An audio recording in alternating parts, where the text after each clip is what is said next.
Salutations, guys. My name is RJ Connell of rjconnell.ca. And if this is your first time catching one of my live broadcasts, then I want to welcome you. I'm a life design strategist, so what that means is I help millennials start a business so that they can take control of their income without sacrificing control over their time and their money. Today, what I want to talk to you guys about today is your unique advantage. What makes you stand out from everybody else in a crowded marketplace? But before I do that, I want to just touch really quickly on consistency. I've committed to jumping on twice a week to do a live broadcast. And though it's been going well so far, it hasn't been easy. There are times when I jump on and there are very few people watching. And there are also times when I jump on and nobody is watching. And it can get really discouraging over time. I gave my husband an analogy and I said, it's kind of like preparing this really big speech and then walking into the living room and delivering it to only myself and nobody else is there. It's not always easy. It definitely is difficult to keep showing up when you're not really seeing the results of all of the hard work you're putting in. And I wanted to talk to you about that today because I know that there are some of you who are in the very beginning stages of your business where you've started something, and usually that's a blog, but you've started something and you're putting in the work, but you're not really seeing the results yet. I want to let you know that one, you're not alone, and two, it's okay. That is part of the process. Just because it's taking you time to see the results, it doesn't mean you're doing anything wrong. In fact, you're probably doing things right. Learning and building up the audience or building up anything really, and learning to get the results that you're looking for is going to take you time. Last week I did a video and I talked about the fact that there is a learning curve in the beginning. The fact that you have to learn what you have to learn. And we often don't give ourselves enough time to be able to do that. Just because you've decided to commit to something, it doesn't mean that when you're doing it, you're all of a sudden going to know everything about that topic. Whether it's a blog, whether you decided to create a product, or whether you decided to start your business. You still need time to learn. And it's okay to learn as you go. In fact, that's the best way to learn, is as you are implementing as well. But that does mean that you are not really going to see the results right up front at the beginning. And that's okay. I want to encourage you to keep going, keep moving forward. You are not doing anything wrong and you are exactly where you're supposed to be. All right, guys, that's just something I wanted to start with before we jumped in. But now let's jump in and talk about your unique advantage. So oftentimes when we're asking ourselves this question, we're thinking to ourselves, why should I do this? Why should I start a business? What's going to make me different than the people out there who are already doing it? And it's a good question to ask, but it's a hard question to answer. And usually what happens is that we struggle to answer this question. And then because we don't have a clear answer to it, we then struggle to see in what we want to do. We then start to think, well, someone else is already doing it, so it doesn't make sense for me to do it anymore. Or I don't think I can do it better than this person, so I'm just not going to do it at all. And then we don't end up pursuing these ideas and these dreams that we have or these goals that we have. So my mentor gave me an analogy, and she said, if you walk into a bookstore and there is a whole section on cooking and baking, and there are thousands of books in that section, does that make you any less likely to purchase a book and walk out of the store? And I said, no, it doesn't. In fact, most of the time when it comes to cookbooks, I don't even really care who the author is. I'm usually just looking to make sure that the recipes in the book are the ones that I want to make.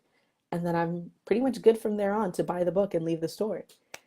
And when I started to think about reframe my, I began to understand that people are less concerned with your credentials and more concerned with the fact that your product or your service are going to deliver the results that they're looking for.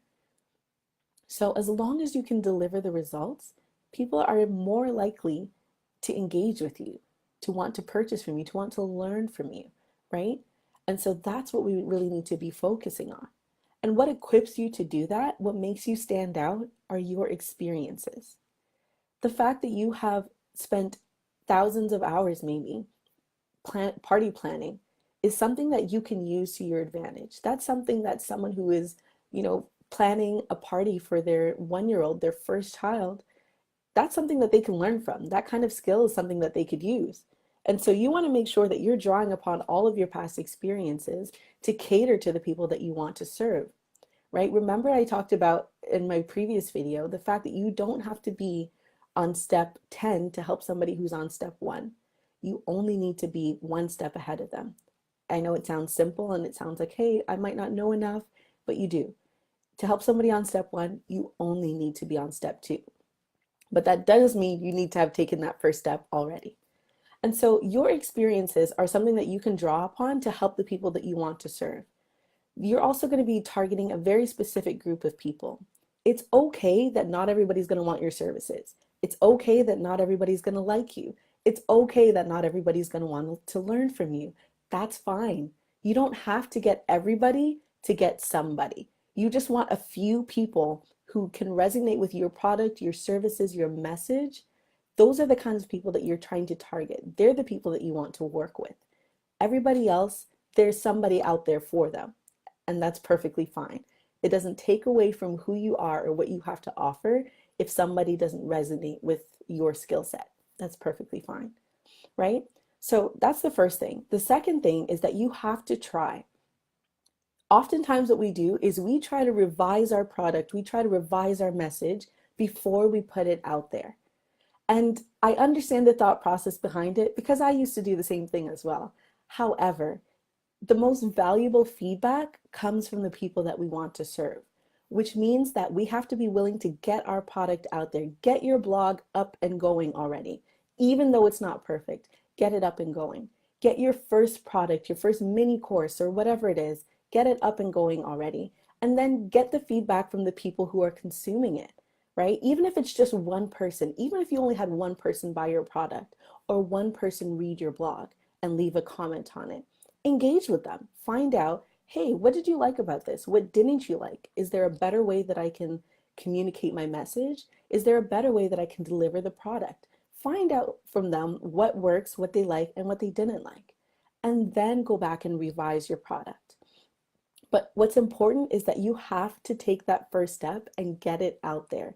The most valuable feedback you're going to get is from the people that you want to serve and the people who are engaging with your product, right? And so it doesn't serve us well to only get our feedback from ourselves.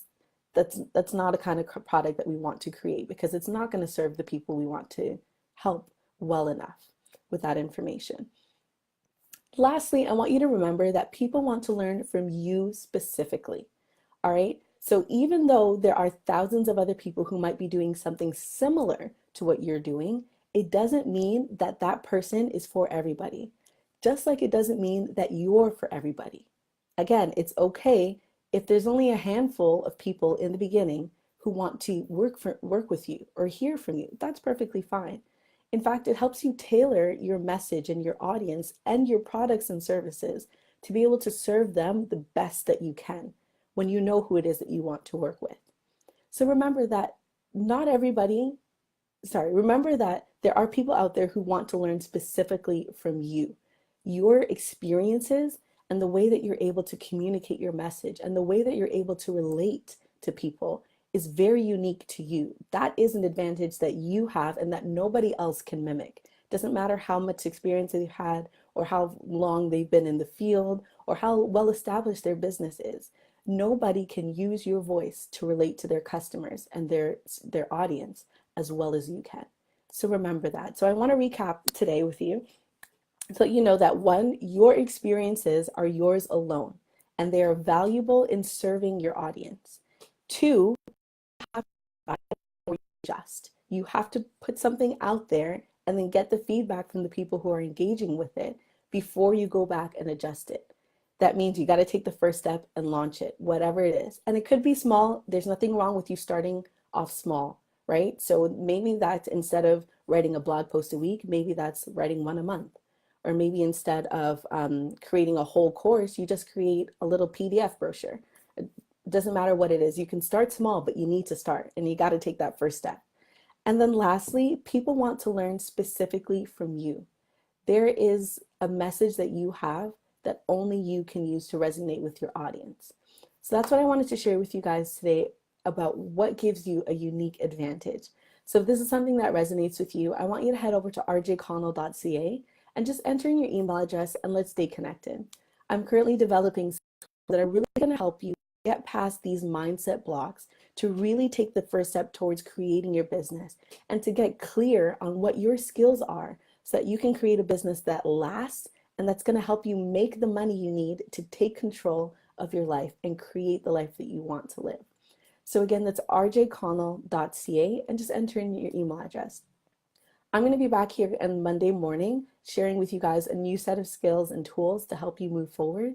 But I also want to encourage you to go back to the beginning of this video if you missed it and watch the beginning part about what I shared in terms of consistency. Again, I want to encourage you, if you are struggling to be consistent, that's okay. If you're struggling with consistency and if you're struggling to see the results of the work that you're putting in, remember that it's part of the process.